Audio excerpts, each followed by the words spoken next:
Hi, I'm Sue Look. I'm the town clerk. We're talking today about the electronic sign that was purchased this past year. It is to replace a sign that was created a number of years ago now by Kyle Woodbury. He did it for his Eagle Scout project, and it served the town well. It used to be that I would go and one letter at a time spell out each committee meeting and post it to the sign once a month. But the intent was always to go to a whiteboard technology of some sort or a digital sign.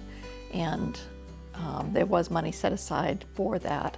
Then last town meeting, the town approved monies to go through and purchase the sign. We put one here, and the fire department also had some money set aside for signs. They got a sign as well. So now we have two different signs in the town. They are both run through the same software, which is web-based. And that means that I can update it here from my desk, but I can also update it from home through my cell phone, as can the fire department. They can update their sign from mobile locations as well, which especially during the windstorm of last October made it very handy, because I would have had a very difficult time driving over here the way the roads were with all the trees down and whatnot in October. But sitting on my couch at home, I could go online and put out the emergency messages that let people know where they could get potable water, where they could get washing water, where they could go for warming shelters, things of that nature. So it ended up being quite useful. When you first signed into the system, there are two options, one for public safety, one for the town office. So from one place, I can update both signs if need be, as they could as well. So I would choose, in most cases, town office, and then choose a playlist. We have multiple playlists out there so that I can have a different list playing if there is a holiday or some sort of event. And there's always what's called the current playlist.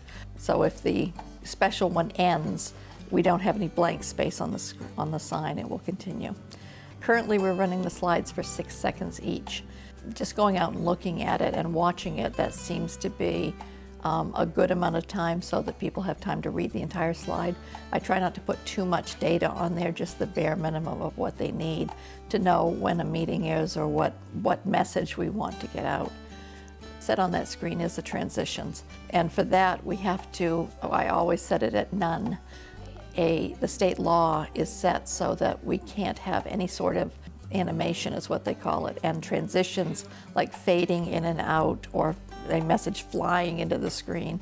Either of those are considered animation, and we can't do any of them on the public sign.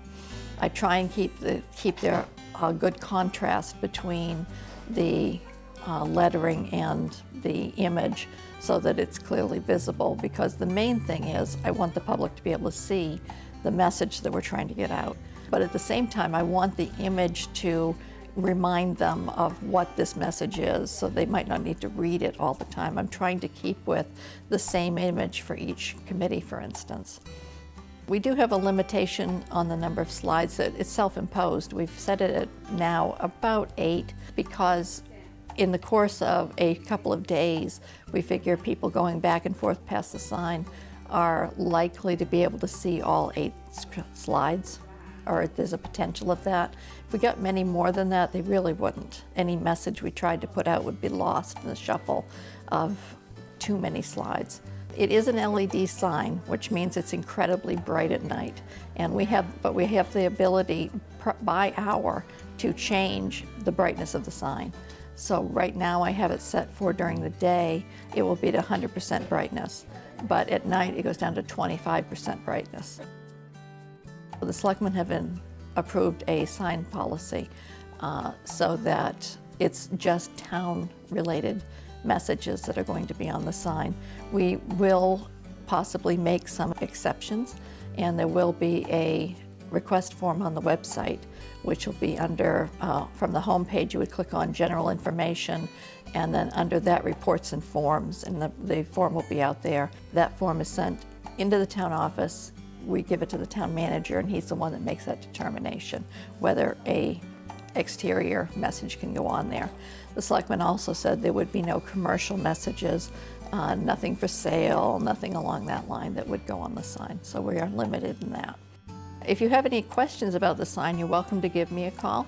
My name again is Sue Look. I'm the town clerk. Phone number is 655-4742, extension 121.